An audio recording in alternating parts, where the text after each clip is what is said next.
Hi everyone! Today we're exploring an important area in computer science, the limitations of algorithm power.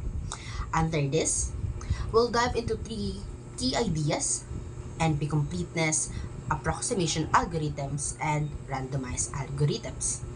And later, we'll see how these ideas connect to real-world challenges. So, in computational theory, NP-complete problems are the class of problems where solution can be verified quickly, and every other NP problem can be transformed into them. But there's a catch. We don't know how to solve them quickly, at least not yet. Some famous examples include the traveling salesman's problem, Boolean satisfiability, and the knapsack problem. These problems are hard, really hard. So what do we do when solving them exactly is impossible? We use an approximation algorithm. These are algorithms that run in polynomial time, give us their optimal solution, and are perfect for real-world optimization problems.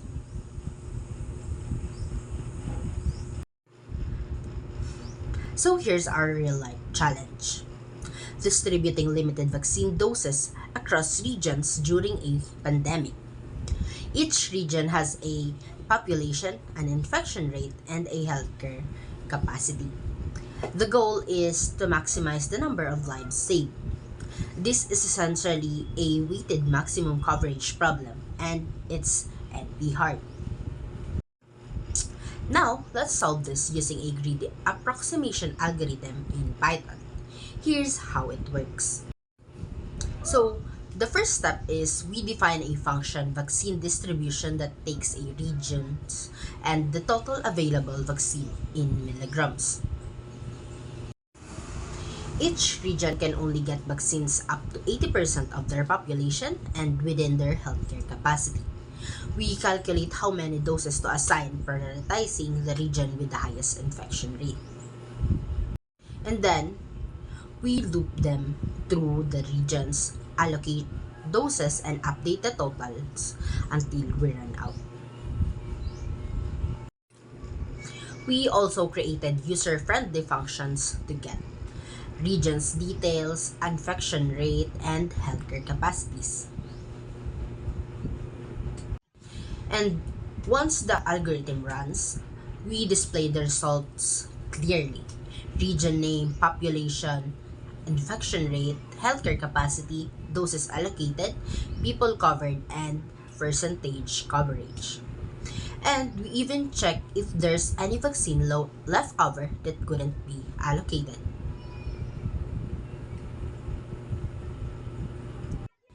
And once the algorithm runs, we display the results clearly: region name, population, infection rate, healthcare capacity, doses allocated, people covered, and percentage coverage. And we even check if there's any vaccine left over that couldn't be allocated.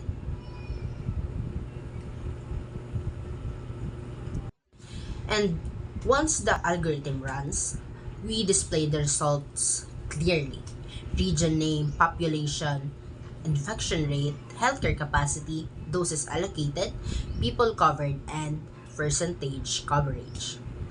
And we even check if there's any vaccine left over that couldn't be allocated.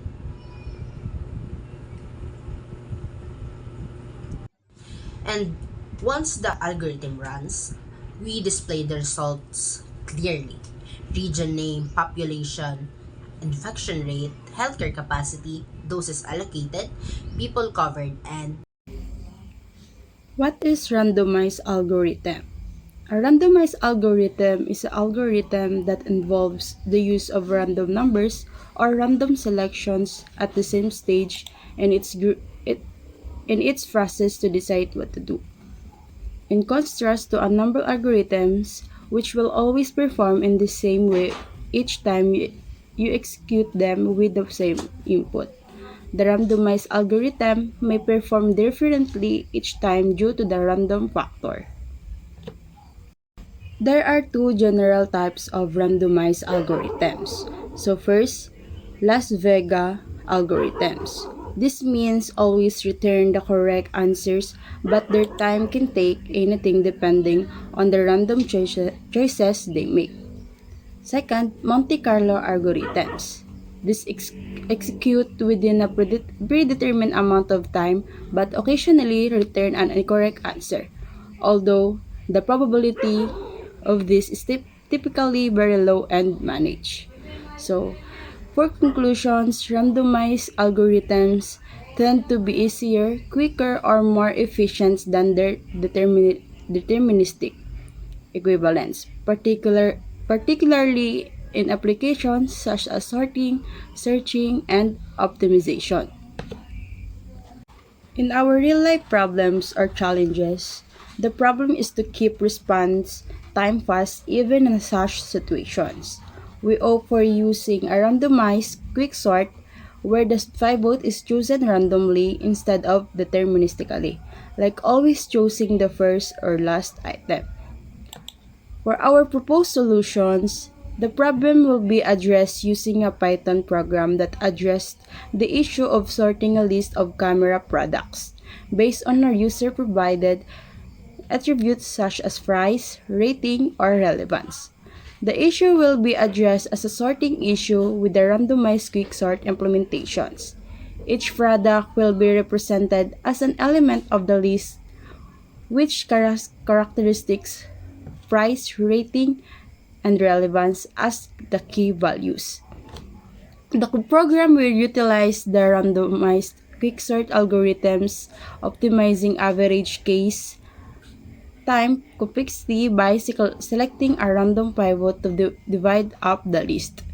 This promotes efficient sorting of the list, splitting it into smaller lists, recursively sorting them, and then product order optimizations.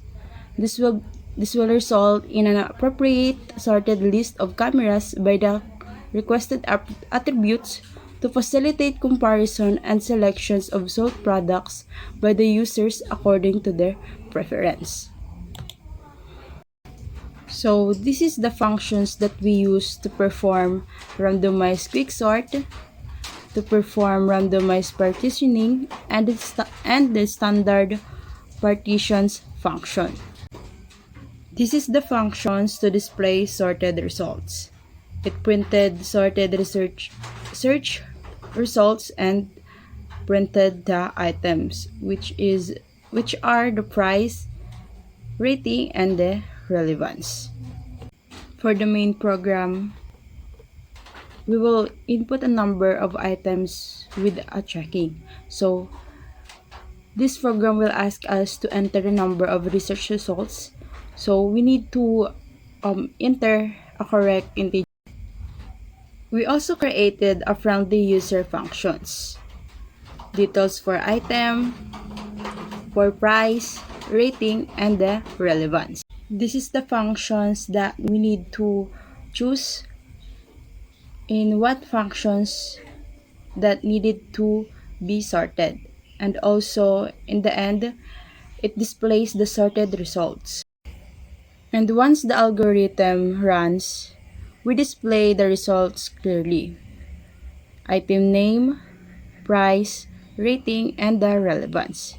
And it also displays the sorted results. And once the algorithm runs, we display the results clearly. Item name, price, rating, and the relevance.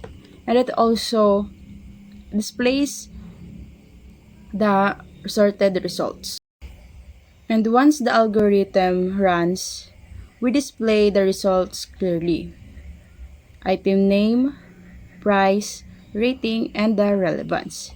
And it also displays the sorted results. And once the algorithm runs, we display the results clearly. Item name, price, rating, and the relevance. And it also displays the sorted results. And once the algorithm runs, we display the results clearly. Item name, price, rating, and the relevance. And it also displays the sorted results. And once the algorithm runs, we display the results clearly. Item name, price, rating, and the relevance. And it also displays the sorted results. And once the algorithm runs, we display the results clearly. Item name, price, rating, and the relevance. And it also displays the sorted results. And once the algorithm runs, we display the results clearly. Item name, price, rating, and the relevance. And it also displays the sorted results. At the beginning of our second semester, I approached this course with both curiosity and apprehension.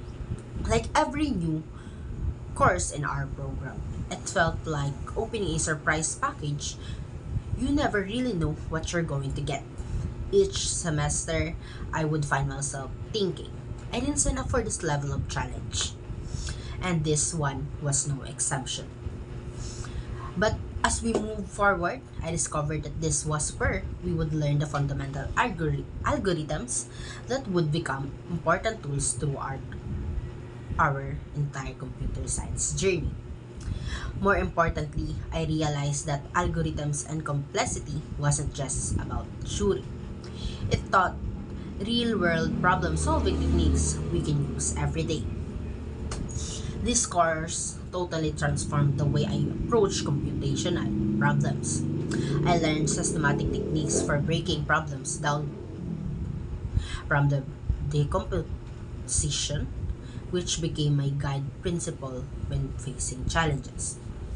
Writing pseudocode before coding became an invaluable habit that made my work more efficient and much clearer.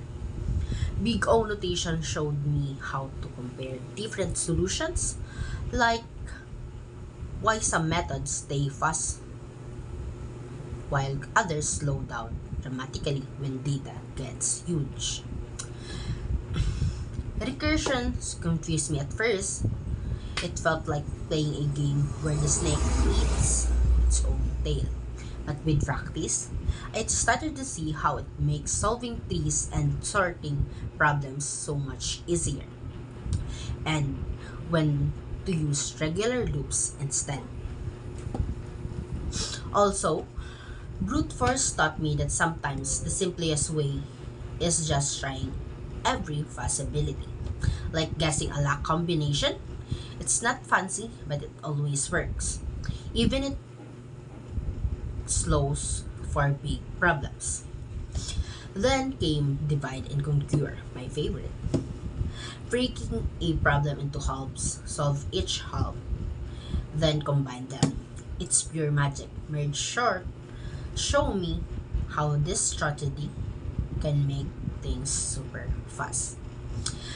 Dynamic programming was like a brain hack.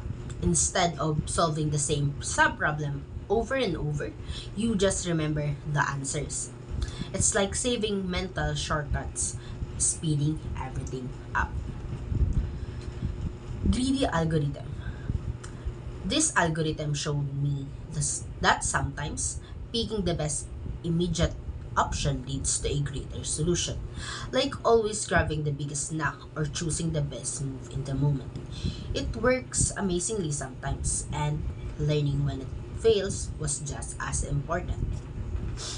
Iterative improvement revealed a whole new world too. Algorithms that keep adjusting little by little until they reach a real good solution. It's just like adjusting a recipe until it tastes just right. Finally, and limitations of algorithm power, I learned something humbling. Some problems are just so complex, even supercomputers can't solve them perfectly. Like scheduling flight for every airline or distributing vaccines efficiently during a pandemic. And that's okay because in real life, good enough solutions are often the best solutions. These course started off intimidating, but by the end, it became one of the most useful courses I've taken. Algorithm aren't just abstract concept. They're the magic behind every app, every website, every pieces of technology we use every single day. The more I practice, the more I saw algorithms everywhere, from Google searches to video games. Hard work pays up. And now I have a toolbox full of problem solving techniques that I can carry into every coding challenges and every project and in the future. During my encounter with CS212, I have learned many algorithms and methods not only that enhance my computer science learnings but also help improve my problem solving skills. Dynamic programming was one of the most important topics I learned, as it taught me how to break down difficult problems into easier subproblems. By applying the overlap of subproblems and the optimal substructure techniques, I came to understand how to get efficient solutions for problems like the Fibonacci sequence and the knapsack problem. Then it became easier to conceptualize how with the organized through process. One can save significant time in computations. Greedy algorithm was yet another groundbreaking concept that brought about another method to solve optimizations problems. Its elegance lies in taking locally optimal choices at every step hoping for a global optimum. But through varied assignments, I realized its weakness. Not all problems possess optimum solutions when solved greedily. This understanding highlights the importance of understanding problems constraints in depth before choosing an algorithmic approach. Iterative improvements methods further clarified my understanding by showing how algorithms may be improved step by step to perform more efficiently. Combined with big annotations, I learned how to understand algorithm complexity and efficiency measures so that I can critically analyze solution in terms of time, space usage. Recursion and divide and conquer techniques offered insightful views on approaching complicated problems by dividing them into smaller, manageable pieces. Brute force solutions may be the default method, but they also show the inherent limitations of algorithmic strength, illustrates, illustrating that certain problems are computationally infeasible at scale. As a whole, these CS212 learnings have deeply influenced my analytic skills and set me up for further computer science studies.